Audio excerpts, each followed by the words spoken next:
So அடுத்து என்ன பார்க்க போறோம்னா போராக்ஸ். போராக்ஸ் வந்து ஆசிட்ஸ் கூட எப்படி ரியாக்ட் ஆகுது? போராக்ஸ் ஃபார்முலா என்னது? Na2B4O7. நான் திரும்ப திரும்ப ஞாபகப்படுத்துறேன். போராக்ஸோட formula Na2B4O7. Diborane formula B2H6. Boric acid formula H3BO3. இப்போ போராக்ஸ் வந்து போராக்ஸை பற்றி படிச்சுட்டு இருக்கோம். போராக்ஸ் ஆசிட்ஸ் கூட ரியாக்ட் பண்ணிச்சுன்னா HCl ஆசிட் H2SO4 ஆசிடோட ரியாக்ட் பண்ணிச்சுன்னா மெயின் ப்ராடக்டாக போரிக் ஆசிட் கிடைக்கும். என்ன ஆசிட் கிடைக்கும் பாருங்க. ஃபார் எக்ஸாம்பிள் இந்த ரெண்டு ஈக்குவேஷனையும் பாருங்க. இதுவும் ரொம்ப இம்பார்ட்டன்ட் நோட் பண்ணிக்கோங்க. இதுக்கு முன்னாடி பார்த்த ஈக்குவேஷன் இம்பார்ட்டன்ட், இப்போ பார்க்குறது இம்பார்ட்டன்ட். ஸோ போராக்ஸை HClோட ரியாக்ட் பண்ணலாம். இதுக்கு முன்னாடி நம்மளுக்கு ஃபர்ஸ்ட் இதுவும் அப்படிதான். போராக்சைட் வெறுமனே வாட்டரோட ரியாக்ட் பண்ணலாம், நமக்கு என்ன கிடைச்சிச்சு? Boric acid. இப்போ எதோட ரியாக்ட் பண்ண போகிறோம்? வாட்டரோட ரியாக்ட் பண்ணல, ஆசிட்ஸ் கூட HClோட ரியாக்ட் பண்ணலாம், H2SO4 ரியாக்ட் பண்ணலாம். ரியாக்ட் பண்ணால் நம்மளுக்கு என்ன கிடைக்கும்? போரிக் ஆசிட் தான் மெயின் ப்ராடக்ட், H3BO3. இங்கே ஹைட்ரோக்ளோரிக் ஆசிட்ங்கிறதுனால NaClங்கிற ப்ராடக்ட் கிடைக்குது. இங்கே சல்ஃபியூரிக் ஆசிட்ங்கிறதுனால Na2SO4. பட் மெயின் ப்ராடக்ட் என்ன தான்? Boric acid. அடுத்தது அமோனியம் குளோரைடு கூட போராக்ஸை அமோனியம் குளோரைடு. போராக்ஸ் ஃபார்முலா என்னது? Na2B4O7. அமோனியம் குளோரைடோட ரியாக்ட் பண்ணுறாங்க. இதா மாதிரி NaCl. இம்பார்ட்டன்ட் காம்பவுண்ட் இது போரான் நைட்ரைடு. போராக்ஸை அமோனியம் குளோரைடு ரியாக்ட் பண்ணால் இம்பார்ட்டன்ட் காம்பவுண்ட் என்னது? Boron nitride. அடுத்து மற்ற ப்ராடக்ட்ஸ் இதெல்லாம் சொன்னால் sodium chloride, boron try oxide, water. அடுத்து uses of borax.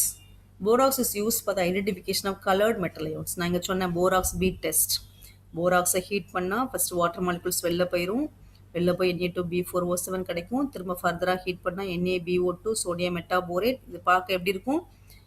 Transparent class beads மாதிரி இருக்கும். அதை வந்து நம்ம ஏதாவது சால்ட் சொல்யூஷனில் போட்டால் கிடைக்கிற கலரை வச்சு, ப்ளூ கலர் கிடைச்சா காப்பர் சால்ட், க்ரீன் கலர் கிடைச்சா நிக்கல் சால்ட் சொன்னேன். ஸோ அதை தான் இங்கே லைனில் கொடுத்துருக்காங்க. Borax is use for the identification of coloured metal ions. Borax is use for the identification of coloured metal ions. இந்த மேனுஃபேக்சர் ஆஃப் ஆப்டிக்கல் அண்ட் ஆப்டிக்கல்னா glass, இந்த பைரக்ஸ் கிளாஸ்லாம் படித்தோமோ மோஸ்ட்லி இந்த கிளாஸ் ப்ரிப்பரேஷன்லேருந்து போரான் யூஸ் ஆகும். And borosilicate glass, enamels and pottery work அதெல்லாம் use ஆகும். நம்ம பார்த்தீங்கன்னா is also used in flux in metallurgy and also act as a preservative, food preservative of use of borax. Next, boric acid. Boric acid formula என்னது? H3BO3. Boric acid formula என்னது? H3BO3. இந்த equation நம்ம இப்போதான் இப்போதான் பார்த்தோம். போராக்ஸை boric acid எப்படிலாம் prepare பண்ணலாம்? போராக்ஸை sulphuric ஆசிடோட நிறைய மெத்தட் பார்த்துருக்கோம். அதில் ஒன்று போராக்ஸை சல்ஃபியூரிக் ஆசிடோட ரியாக்ட் பண்ணால் நம்மளுக்கு என்ன கிடைக்குது? போரிக் ஆசிட் கிடைக்குது. அது மாதிரி கோல்மனைட்ஸ் பார்த்தோம். கோல்மனைட் கூட வாட்டர் SO2 சேர்த்தா எனக்கு கிடைக்கும், நம்மளுக்கு போரிக் ஆசிட் கிடைக்கும். தான் ப்ரிப்பரேஷன் ஆஃப் போரிக் ஆசிட். அடுத்து properties. Boric acid is a colourless transparent crystal. It is a very weak monobasic acid. இது ஒரு 2 மார்க் கொஸ்டின். இது என்ன acid? Monobasic acid and it accepts hydroxyl ion rather than donating proton. இதில் இந்த ஈக்குவேஷனில் BOH thrice இது என்னன்னு பார்த்தீங்கன்னா போரிக் ஆசிட் தான். போரிக் ஆசிட் ஃபார்முலா என்னது? H3BO3. இந்த ஃபார்முலாவை எக்ஸ்பேண்ட் பண்ணுங்க பார்ப்போம். இந்த 3யை உள்ளே கொண்டு போனீங்கன்னா என்ன ஆகணும்? O3 H3. அப்போ என்ன ஆகுது? H3BO3. ஸோ போரிக் ஆசிடை இப்படியும் எழுதலாம், H3BO3 டைரெக்டாக எழுதலாம். ஷார்ட்டாக எழுதணும்னா BOH thrice. BOH thrice. இது வாட்டரோட ரியாக்ட் பண்ணிச்சுன்னா வாட்டர் எப்படி பிரிச்சுக்கலாம்? H + OH minus. H + OH minus. Already இங்கே பியில் எத்தனை OH இருக்குது? 3 OH. போரிக் ஆசிடில் எத்தனை OH இருக்குது? 3 OH. இந்த வாட்டர்லேருந்து ஒரு OH எடுத்துக்கணும். இட் அக்செப்ட்ஸ் 1 OHனா ஹைட்ராக்சில். OH அயான் என்னது? ஹைட்ராக்சில் அயான் அக்செப்ட் பண்ணி எதாவது மாறுது? BOH4 மாறுது பாருங்க. ஸோ அதனால தான் இது வந்து weak monobasic acid. It accepts hydroxyl ion rather than donating proton. 2 மார்க்கில் கேட்பாங்க. why boric acid is a weak monobasic acid? prove அப்படின்னு சொல்லி கேட்டாங்கன்னா இந்த ஈக்குவேஷனோட எழுதும். boric acid is a monobasic acid. அடுத்தது இம்பார்ட்டன்ட் கொஸ்டின். boric acid ஆல்கலியோட ரியாக்ட் பண்ணிச்சுன்னா first it forms 2 types of salt. sodium metaborate, sodium tetraborate. First பார்த்தீங்கன்னா ஒரு 1 molecule of boric acid 1 molecule of sodium hydroxide ரெண்டுமே சேம் மாலிகுல் எடுத்திருக்காங்க. எடுத்து நம்மளுக்கு என்ன கிடைப்பாங்க? NaBO2. இதுக்கு பேர் சோடியம் மெட்டாபோரேட் ப்ளஸ் வாட்டர். அதே இது 4 molecules of boric acid 2 molecules of NaOH சேர்த்தா sodium tetraborate. Na2B4O7. It's a போராக்ஸோட இன்னொரு போராக்ஸோட இன்னொரு நேம் தான் என்னது சோடியம் டெட்ராபோரேட். ஏற்கனவே படிச்சதா Na2B4O7 என்னது போராக்ஸ். ஸோ போரிக் ஆசிட் ரெண்டு விதமான சால்ட்டை ப்ரிப்பேர் பண்ணும், sodium metaborate and sodium tetraborate. அடுத்து பார்த்தீங்கன்னா ஆக்ஷன் ஆஃப் ஹீட். இது பாருங்க, இது ஒரு இம்பார்ட்டன்ட் கொஸ்டின். அடுத்து போட்டுகிட்டே வாங்க, இதெல்லாம் இம்பார்ட்டன்ட் சொல்லணும், அந்த இம்பார்ட்டன்ட் போட்டுவாங்க. போரிக் ஆசிட் ஃபார்முலா என்னது H3BO3. இந்த போரிக் ஆசிடை ஹீட் பண்ணுறோம், எவ்வளோ கெல்வினுக்கு 373 கெல்வின் ஹீட் பண்ணும்போது ஃபஸ்ட்டு ஒரு காம்பவுண்டாக மாறுது HBO2. அதுக்கு என்ன நேம் பாருங்கள், இட் கிவ்ஸ் மெட்டாபோரிக் ஆசிட். ஃபஸ்ட்டு கிடைக்கிற ஆசிட் பேர் என்ன பேர் மெட்டாபோரிக், அடுத்து கிடைக்கிற ஆசிட் பேர் டெட்ராபோரிக். ஸோ இதனுடைய பேர் மெட்டாபோரிக் ஆசிட். HBO2னா என்னது மெட்டாபோரிக் ஆசிட். எவ்வளோ கெல்வினில் போரிக் ஆசிடை 373 கெல்வின் ஹீட் பண்ணால் மெட்டாபோரிக் ஆசிட். அதே மெட்டாபோரிக் ஆசிட் கிடைச்ச மெட்டாபோரிக் ஆசிடை ஃபர்தராக 413 கெல்வினுக்கு ஹீட் பண்ணால் டெட்ராபோரிக் ஆசிட் H2B4O7. திரும்ப அந்த டெட்ராபோரிக் ஆசிடை ஸ்ட்ராங் ஹீட் பண்ணுறாங்க, ரெட் ஹாட் ஹீட் பண்ணும்போது போரான் ட்ரை ஆக்சைடாக மாறிடுது. எப்படி மாறிடுது போரான் ட்ரை ஆக்சைடு. திரும்ப என்ன பாருங்கள், போரிக் ஆசிடை 373 கெல்வின் ஹீட் பண்ணால் மெட்டாபோரிக் ஆசிட் HBO2, மெட்டாபோரிக் ஆசிடை ஃபர்தராக ஹீட் பண்ணால் டெட்ராபோரிக் ஆசிட் H2B4O7, டெட்ராபோரிக் ஆசிடை ஸ்ட்ராங் ஹீட் பண்ணால் B2O3. அடுத்து அமோனியா. இது ஒரு important question. Boric acid BOH ரைஸ்னால் எதை குறிக்குது, ஏற்கனவே சொன்னேன் போரிக் ஆசிட் H3BO3 தான் BOH ரைஸ். இந்த போரிக் ஆசிடை அமோனியா கூட சேர்க்குறாங்க. இது கூட சேர்க்குறாங்க, அமோனியா கூட சேர்க்கும்போது எதாவது மாறுது போரான் நைட்ரைடு. எதாவது மாறுது boron nitride. Boric acid react with ammonia it gives boron nitride. அடுத்தது ஒரு புக் பேக் கொஸ்டின், அடிக்கடி கேட்குற 3 மார்க் கொஸ்டின் கூட சொல்லலாம். இது ரெண்டு விதமாக கேட்பாங்க, எத்தில் போரேட் டெஸ்ட் அப்படி கேட்டாலும் இதுதான் ஆன்சர். அடுத்தது இதை பாருங்கள், how to identify presence of borate. Ethyl borate டெஸ்ட்னு கேட்டாலும் explain the test to identify the presence of borate கேட்டாலும் இந்த ஆன்சர் தான். Boric acid H3BO3 boric acid. இது என்ன காம்பவுண்ட் ஞாபகம் இருக்கா, ஆர்கானிக்கில் வரும், மெத்தில் ஆல்கஹால், எத்தில் ஆல்கஹால். இது வந்து எத்தில் ஆல்கஹால் C2H5OH. C2H5OHன்றது எத்தில் ஆல்கஹால். ஸோ போரிக் ஆசிடும் எத்தில் ஆல்கஹாலும் ரியாக்ட் பண்ணிச்சுன்னா, போரிக் ஆசிடும் எத்தில் ஆல்கஹாலும் இதில் உள்ள இந்த எத்தில் குரூப்பும் அந்த போரானும் ரியாக்ட் பண்ணி ட்ரை எத்தில் போரேட். என்ன காம்பவுண்ட் நேம் பாருங்கள், formula BOC2H5 thrice. BOC2H5 thrice ethyl triethyl borate. இந்த பேர் என்ன பேர் ட்ரை எத்தில் போரேட். என்ன காம்பவுண்ட் கிடைக்குது ட்ரை எத்தில் போரேட் கிடைக்குது. இதுதான் இதுக்குள்ள டெஸ்ட், போரேட்டை ஐடென்டிஃபை பண்ணுறதுக்குள்ள டெஸ்ட், ட்ரை எத்தில் போரேட். அடுத்து பார்த்தீங்கன்னா formation of boron trifluoride. Boric ஆசிட்லேருந்து போரான் ட்ரைஃப்ளூரைட் எப்படி ப்ரிப்பேர் பண்ணலாம்.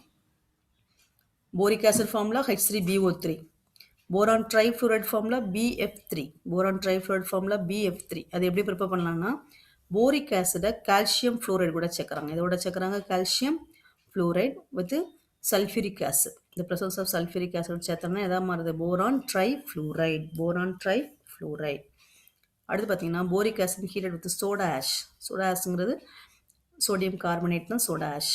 சோடா ஆஷ் கூட போரிக் ஆசிட் சேர்த்தா போராக்ஸாக மாறும், Na2B4O7 + CO2 + H2.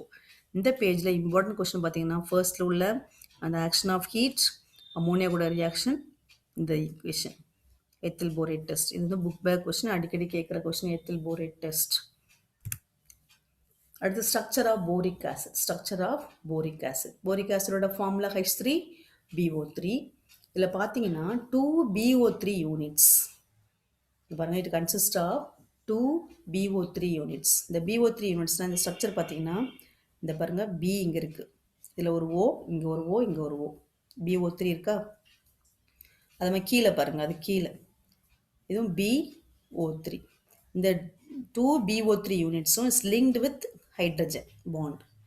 2 BO3 units வந்து எதால் லிங்க் ஆகிருக்கு, ஹைட்ரஜன் பாண்ட்னால் லிங்க் ஆகிருக்கு. இந்த மாதிரி ஸ்ட்ரக்சர் தான் என்னது boric acid. So it consist of BO3 3- unit and these are link to each other by hydrogen bonds. இந்த 2 BO3 யூனிட்ஸும் எதனால லிங்க் ஆயிருக்கு? ஹைட்ரஜன் பாண்ட்ஸ்னால லிங்க் ஆயிருக்கு. இந்த மாதிரி தான் என்னது எது ஃபார்ம் ஆகும் போரிக் ஆசிடோட ஸ்ட்ரக்சர். அது மாதிரி எல்லாத்துலேயும் பார்த்தீங்கன்னா உங்களுக்கு தெரியும், எல்லாத்துலேயுமே 2 BO3 யூனிட்ஸ் எதனால லிங்க் ஆயிருக்கும்? ஹைட்ரஜன் பாண்ட்னால லிங்க் ஆயிருக்கும். அடுத்து யூசஸ் ஆஃப் போரிக் ஆசிட், அந்த போராக்ஸ் மாதிரி போராக்ஸோட யூசஸ் மாதிரி இதுவும் manufacture of pottery work, glass, enamels, pigments use ஆகுது. And it is also used as antiseptic and eye lotion and is used as a food preservative. போரானுடைய compounds எல்லாத்துலேயும் என்ன வரும்? போரானுடைய காம்பவுண்ட்ஸ் எது கேட்டாலுமே நீங்கள் என்ன எழுதிடலாம்? போரிக் ஆசிட் கேட்டலாம், போராக்ஸ் கேட்டால் ஆன்டிசெப்டிக் எழுதிடலாம், ஐ லோஷன் எழுதிடலாம், ஜென்ரலாகவே எழுதிடலாம். பாட்ரி ஒர்க்கில் யூஸ் ஆகுது, கிளாஸ் ப்ரிப்பரேஷன் யூஸ் ஆகுதுன்னு எழுதிடலாம், ஃபுட் ப்ரிசர்வேட்டிவ் சொல்லி இந்த காமன் போரானே எதில் யூஸ் ஆகும்? ஆன்டிசெப்டிக்காக யூஸ் ஆகும், ஐ லோஷனாக யூஸ் ஆகும் அப்படின்னு எழுதிடலாம். நெக்ஸ்ட் நம்ம பார்க்க போகிறது ஆலம்ஸ்.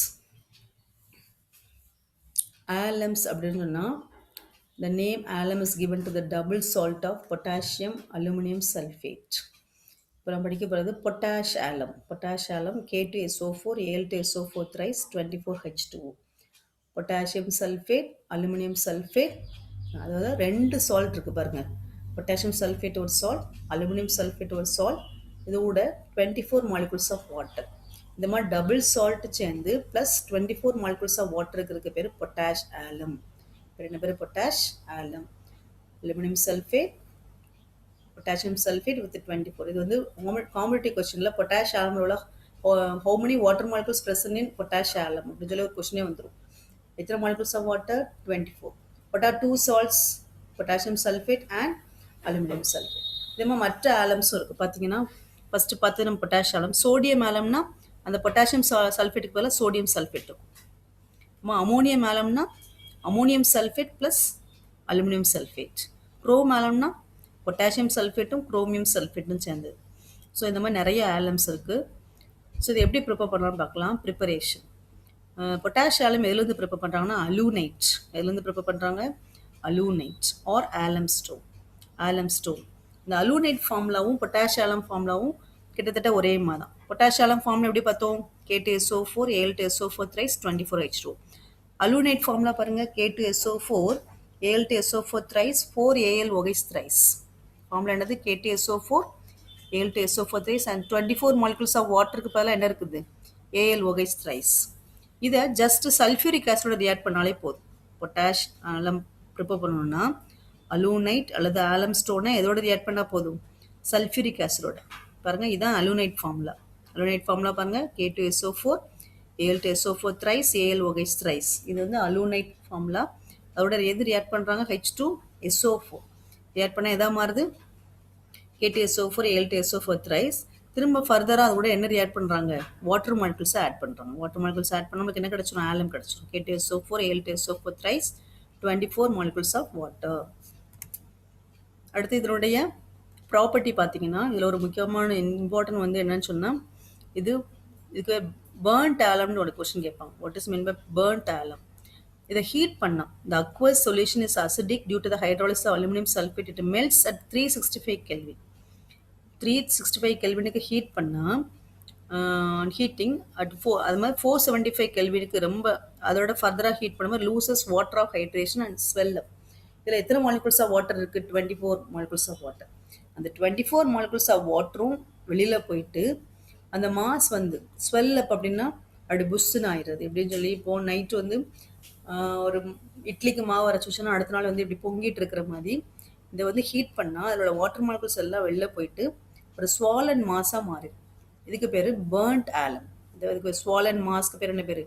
Swollen mass is known as burnt alum. அந்த ஈக்குவேஷன் வந்து 2 ஈக்குவேஷன் எழுதும். 2 ஈக்குவேஷன் எழுதுனா இதான் பேர். இது அடிக்கடி கேட்பாங்க 2 மார்க்கில். What is mean by burnt alum கேட்டாங்கன்னா இந்த கொஸ்டின் எழுதும்.